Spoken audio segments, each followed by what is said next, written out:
Hi friends, welcome to my channel. AP వాతావరణ శాఖ నుంచి వెదర్ రిపోర్ట్ వచ్చింది. బంగాళాఖాతంలో అల్పపీడనం అయితే కొనసాగుతుంది. అల్పపీడనం ప్రభావంతో ఏపీలో ఏ జిల్లాలో వర్షాలు పడతాయి, దానికి సంబంధించిన వివరాలు తెలుసుకుందాం.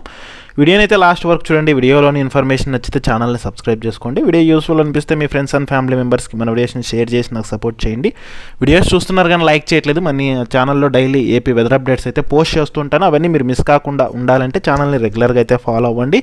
అలాగే మీ ఫ్రెండ్స్ అండ్ ఫ్యామిలీ మెంబర్స్ కూడా మన వీడియోస్ని షేర్ చేసి సపోర్ట్ చేయండి.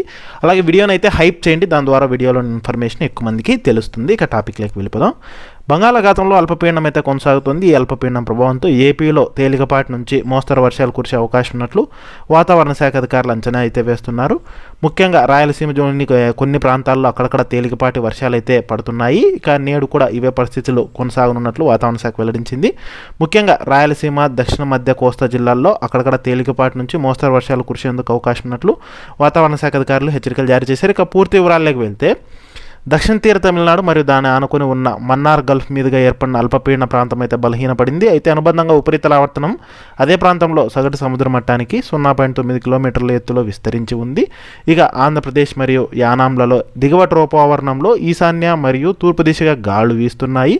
ఇక వీటి ఫలితంగానే ఏపీలో తేలికపాటి నుంచి మోస్తరు వర్షాలు కురిసే అవకాశం ఉన్నట్లు వాతావరణ శాఖ అధికారులు అంచనా అయితే వేస్తున్నారు. దీని ప్రభావంతో రాయలసీమ జిల్లాల్లోని ముఖ్యంగా చిత్తూరు, తిరుపతి, శ్రీ సత్యసాయి, పుట్టపర్తి, అన్నమయ్య జిల్లాల్లో తేలికపాటి నుంచి మోస్తరు వర్షాలు పడతాయని, వీటితో పాటు కోస్తా తీరంలోని కృష్ణా, బాపట్ల, ప్రకాశం, నెల్లూరు జిల్లాల్లో కొన్ని చోట్ల తేలికపాటి వర్షం కురిసే అవకాశం ఉన్నట్లు వాతావరణ శాఖ అధికారులు అంచనా అయితే వేస్తున్నారు. ఇక అదేవిధంగా మరోవైపు చూసుకున్నట్లయితే ముఖ్యంగా సంక్రాంతి వేళ చలి తీవ్రత కూడా పెరిగే అవకాశం ఉన్నట్లు వాతావరణ శాఖ అయితే అంచనా వేస్తోంది.